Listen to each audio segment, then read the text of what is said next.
বন্ধুরা, ইদানিং সত্যিকার অর্থে কোনো নিউজ চ্যানেল দেখতেই ইচ্ছে করতো না। বারবার মনে হতো ডক্টর মোহাম্মদ ইউনূস এবং তার যে সঙ্গপঙ্গগুলা, জামাত শিবির এবং মৌলবাদের যে আস্তানা বাংলাদেশের দৈর্ঘ্য গড়ে উঠেছে, সেগুলো শুনতে শুনতে আর এগুলার দৃষ্টিভঙ্গি দেখতে দেখতে ছাত্র শিবিরের সমন্বয়কারী রূপী যে এখন যে গর্ত থেকে বেড়ে হওয়ার গল্প দেখতে দেখতে এক কথা বোর হয়ে যাচ্ছিলাম। বারবার মনে হচ্ছিল বাংলাদেশের সেনাবাহিনী আসলে কোন দিকে আছে। সত্যিই বাংলাদেশের সেনাবাহিনীর অবস্থানটা মানে কোনোভাবেই কোনো কিছুতে ক্লিয়ার হচ্ছিল না আমার কাছে। বাট আজকে বলতে গতদিন আমি ভিডিওটা আসলে গতদিনই করেছি, যেহেতু আসলে অনেক টাইম লেগে গিয়েছিল আসলে ভিডিওটা করতে, এই জন্য আজকে এটা আমি রিলিজ করছি। আসলে ভিডিওটা এইমাত্র রিলিজ করলাম।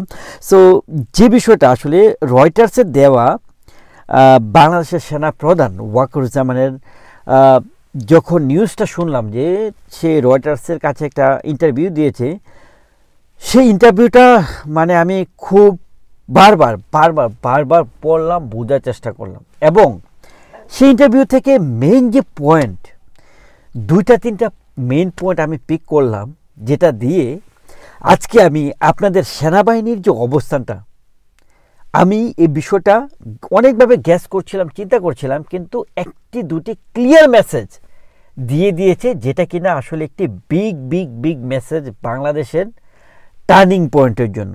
Turning point in a sense, যদি চিন্তা করেন বাংলাদেশের নির্বাচন, যদি চিন্তা করেন যে ডক্টর মোহাম্মদ ইউনূসের ভবিষ্যৎ, সেক্ষেত্রে যদি বলতে যাই তাহলে আমাকে বলতে হবে কিছু ব্যাড নিউজ আছে প্রধানমন্ত্রী শেখ হাসিনার জন্য, কিছু ব্যাড নিউজ আছে আওয়ামী লীগের কর্মীদের জন্য, কিছু ব্যাড নিউজ আছে আমার মতো মানুষরা যারা কিনা স্বাধীনতা বিরোধী শক্তির উপর ভর করে যে ডক্টর মোহাম্মদ ইউনূস আসলে যে বসে আছে জামাত শিবির হিজবুত তাহরিরের মতো জঙ্গি সংগঠনগুলোর উপর, ইন্টারপোলের আসামিদেরকে ছেড়ে দিয়ে সে আসামিদের উপর হাতে হাত রেখে যেভাবে আসলে সরকার চলছে, এটা আমি মানতে পারছিলাম না বন্ধুরা। আর যাই হোক, বাংলাদেশের স্বাধীনতার বিরোধী শক্তি দেশ চালাবে, সেটা আমার দ্বারা মানা পসিবল নয়। সো আসল পয়েন্টে এখন যাব। যে দুটি পয়েন্ট আসলে বলে দিবে ডক্টর মোহাম্মদ ইউনূস আসলে কতদিন থাকবে, তার হাতে দায়িত্ব আর কতদিন থাকবে, এবং ওয়াকারুজ্জামান কি আসলে ডক্টর মোহাম্মদ ইউনূসের হাত থেকে স্টিয়ারিংটা নিয়ে নেবে কিনা, এবং বাংলাদেশের নির্বাচন। প্রথমত আসি, ওয়াকারুজ্জামান একটি কথা বলেছে যে আর যাই হোক ভাই, যেটা পরিস্থিতি হোক, মানে ইন্টারনাল এক্সটার্নাল যে পরিস্থিতি হোক, আমি ডক্টর মোহাম্মদ ইউনূসের পাশে থাকব। এ কথাটা সে মেনশন করেছে, অনেক জোর দিয়ে মেনশন করেছে কথাটা। মানে যে পরিস্থিতি বলতে অনেক ইন্টারনাল এক্সটার্নাল ফ্যাক্টর থাকে না, যে ইন্টারনাল ভিতর থেকে অনেক প্রেশার বা এক্সটার্নাল প্রেশার মানে বহির্বিশ্বের প্রেশার, সেই প্রেশার যাই হোক না কেন ডক্টর মোহাম্মদ ইউনূসের পাশে সে থাকবে। এটা হচ্ছে সবচেয়ে বড় একটি পয়েন্ট সে মেনশন করেছে, যেটা আমার কাছে মনে হচ্ছে যে আমার কাছে মনে হচ্ছে বিগ সেট পার্ট। আমার পার্সোনালি আমি বলবো, কারণ ডক্টর মোহাম্মদ ইউনূসের মুখোশটা খুব সহজেই 1.5 মাসের মধ্যে অনেকটা ধরে ফেলতে পেরেছি, যে আসলে তার দ্বারা কি হবে, বাংলাদেশের সর্বোচ্চ কি হতে পারে এটা আমি বুঝে গিয়েছি। তার দ্বারা বাংলাদেশ ধ্বংস হতে পারে, বাংলাদেশের মৃত্যু হতে পারে, বাংলাদেশের নামটা পরিবর্তন করে যদি আজকে পাকিস্তানও যদি লেখা যায় পাকিস্তান, তাহলেও তার দ্বারা সম্ভব। এই ডক্টর মোহাম্মদ ইউনূসের সরকার থাকাকালীন বা তার যে দৃষ্টিভঙ্গি বা সে যেটা আসলে প্রতিষ্ঠা করতে চাচ্ছে বাংলাদেশে, সেই প্রেক্ষাপটে বললাম, সেটা দ্বারা আসলে বাংলাদেশটা যদি পাকিস্তানও বানায় দেয়, সে যে কাজগুলো করে যাবে, যে বীজগুলো বপন করে যাবে ডক্টর ইউনূস বাংলাদেশের ভবিষ্যৎ প্রজন্মের জন্য, সেটা দ্বারা পসিবল।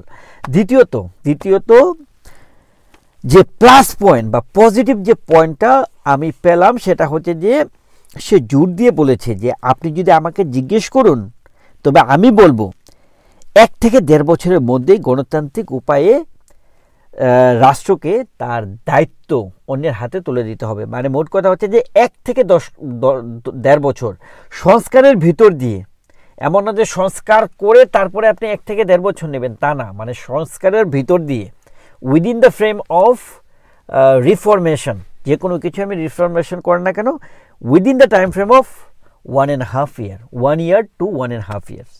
তো এটা ছিল যে মোটামুটিভাবে স্যাটিসফ্যাক্টরি একটা ম্যাটার, কেন না কারণ এই ডক্টর মোহাম্মদ ইউনূস এবং তার যে বন্ধুরা জামাত, শিবির, হিজবু, আপনার যে সংগঠনগুলো আর কি, সেই সংগঠনগুলোর ইচ্ছা ছিল যে যুগ যুগ ধরে টিকে থাকবে। তো ওয়াকারুজ্জামানের বার্তাটা ডক্টর মোহাম্মদ ইউনূসের সাথে কাছে হয়তো বা কাইন্ড অফ একটু অকওয়ার্ড লাগতে পারে, বা তার কাছে এটা মজা নাও লাগতে পারে, এবং অনেকের কাছে এটা মজা লাগবে না।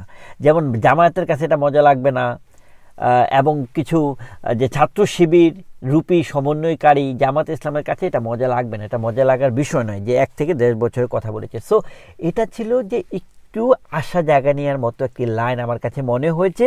এবং আরেকটি বিষয় বলেছে, 3 নম্বর যে পয়েন্টে দিব সেটা হচ্ছে যে সেনাবাহিনীকে সে কোনোভাবেই রাজনৈতিক এজেন্ডা নিয়ে কাজ করতে দিবে না। এই সেনাবাহিনীর নামটাকে কখনোই সে কালিমায় লিপ্ত করতে দিবে না। এটা একটি প্লাস পয়েন্ট আমার কাছে লেগেছে।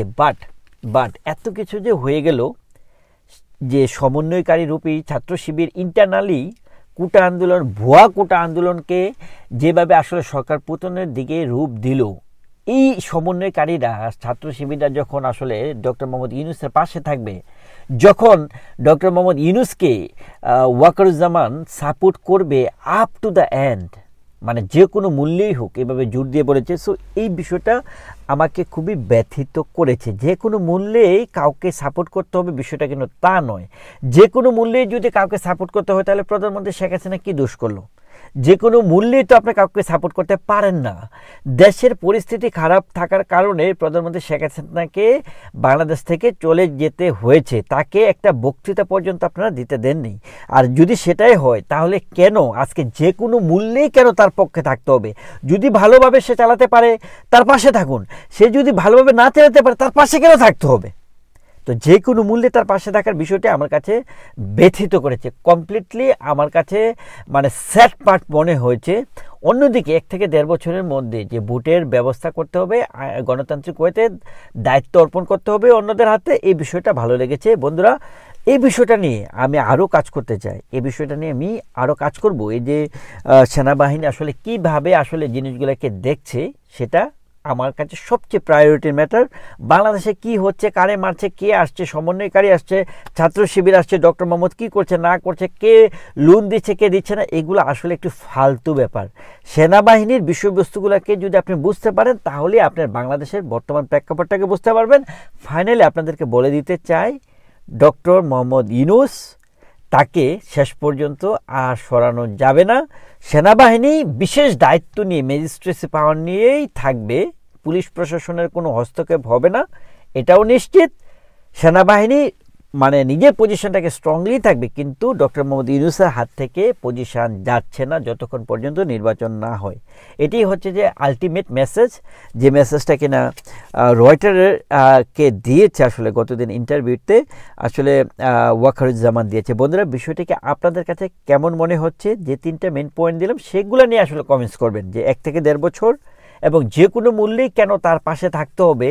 ভালো হলেও থাকতে হবে, খারাপ হলেও থাকতে হবে, সেটাই তো বুঝে না, কেন থাকতে হবে খারাপ হলে, সেটা আমাকে আপনার কমেন্টস করে জানাবেন। 3 নম্বরে যে সেনাবাহিনী বলেছে যে কোনো মূল্যে হোক রাজনৈতিক এজেন্ডা নিয়ে যারা কাজ করার প্রতিশ্রুতি দেয়নি, যে সেনাবাহিনীটাকে সে নিউট্রাল রাখার চেষ্টা করবে, সে কথাটা সে বোঝানোর চেষ্টা করেছে। আপনারা কীভাবে দেখছেন বিষয়টাকে কমেন্টস করে জানাবেন। আপনারা ভালো থাকবেন। Thank you so much.